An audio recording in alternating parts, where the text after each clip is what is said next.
Shalom, selamat pagi saudara yang dikasihi Tuhan, selamat hari Minggu. Kiranya damai sejahtera dan sukacita dari Tuhan Yesus Kristus senantiasa menyertai saudara sekalian. Sebelum kita mendengarkan firman Tuhan dan renungan, marilah kita berdoa. Tuhan Allah Bapa yang baik, kami sungguh bersyukur atas kebaikan dan kemurahan-Mu, karena Engkau Tuhan yang selalu melindungi kami dalam beristirahat sepanjang malam, sehingga kami dapat bangun dalam kondisi yang baik dan sehat. Jika saat ini kami akan mendengarkan firman-Mu, urapilah kami dengan Roh Kudus-Mu, agar kami dapat mengerti dan memahami apa yang Tuhan sampaikan kepada kami. Terima kasih Tuhan, di dalam nama Tuhan Yesus Kristus kami berdoa.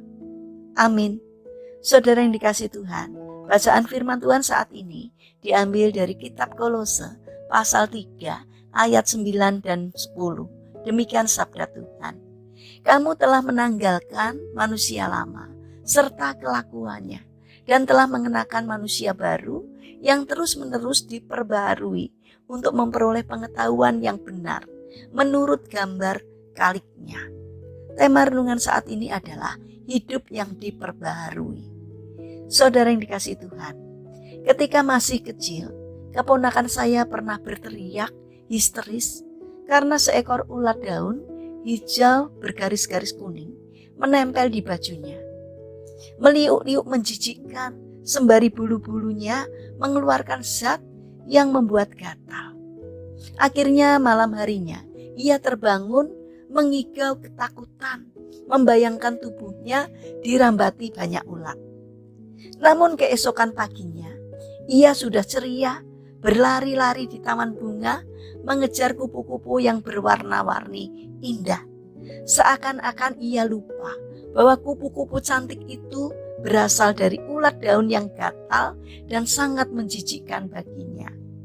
Hanya saja ulat yang jelek itu harus berubah melalui metamorfosa yang menjadikannya kupu-kupu yang cantik. Saudara yang dikasihi Tuhan, Rasul Paulus mengingatkan kepada jemaat di Kolose bahwa kondisi kehidupan lama mereka sesungguhnya penuh dengan dosa yang menjijikkan, bagai ulat daun yang mendatangkan murka Allah. Namun kini hidup mereka telah diubahkan menjadi kehidupan yang baru, bagaikan kupu-kupu yang cantik.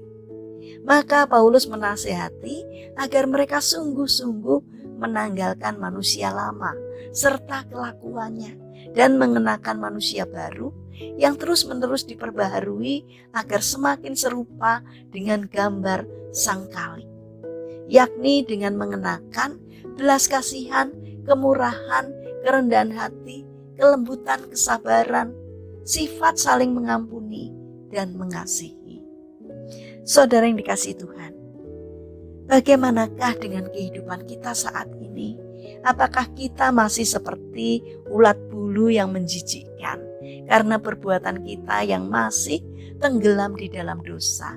Ataukah saat ini kita sedang berjuang untuk berproses menjadi kupu-kupu yang cantik?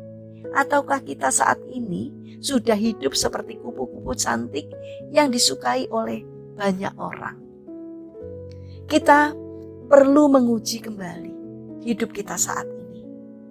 Apakah hidup kita masih dikuasai nafsu daging, yaitu keserakahan, percabulan, kenajisan, marah, geram, fitnah, atau kata-kata kotor? Atau kita masih memberi diri agar hidup kita ditransformasikan atau diubahkan oleh Tuhan menjadi kehidupan yang terus-menerus diperbaharui setiap hari, sehingga dapat memberkati orang lain dan memuliakan Tuhan? Saudara yang dikasihi Tuhan, Tuhan ingin agar kita menjadi kupu-kupu yang indah dan cantik, yang dapat menyukakan hati banyak orang. Karena itu marilah kita berjuang untuk mau diubahkan Tuhan dari hidup yang dulu dikuasai oleh hawa nafsu duniawi menjadi hidup yang mau dipimpin oleh Roh Kudus, yaitu hidup yang dipenuhi oleh kasih, damai sejahtera, sukacita satu dengan yang lain, sehingga dunia ini menjadi indah. Mari Kita bangun karakter untuk mau berubah menjadi lebih baik, agar hidup kita semakin berkenan di hadapan Tuhan. Mari kita berdoa. Tuhan Yesus yang baik, bimbinglah kami agar kami dapat meninggalkan hidup lama kami yang dikuasai oleh dosa serta keinginannya, sehingga kami mau hidup dipimpin oleh Roh-Mu yang kudus, agar hidup kami senantiasa diperbaharui Tuhan dari hari ke sehari, sehingga semakin berkenan di hati-Mu. Bapa yang baik, saat ini kami berdoa untuk saudara-saudara kami yang mengalami sakit atau lemah fisik. Kami mohon belas kasih dan kemurahan Tuhan. Kiranya Tuhan berkenan untuk menjamah dan memberikan kesembuhan. Kami juga mendoakan bagi mereka yang mengalami kesulitan hidup. Kiranya Tuhan berkenan untuk hadir dan menolong mereka. Kami juga ingin menyerahkan untuk setiap rencana kami hari ini ke dalam tangan Tuhan. Sertai kami dalam menjalankan karya kami hari ini, sehingga melalui apapun yang boleh kami kerjakan, boleh mendatangkan berkat bagi kami dan juga bagi sesama kami. Terima kasih Tuhan atas setiap kebaikan dan kemurahan-Mu. Dalam nama Tuhan Yesus Kristus kami berdoa. Amin. Puji Tuhan, saudara yang terkasih, selamat hari Minggu, selamat beribadah. Kiranya firman Tuhan dan renungan pagi ini dapat menjadi berkat bagi kita semua. Haleluya.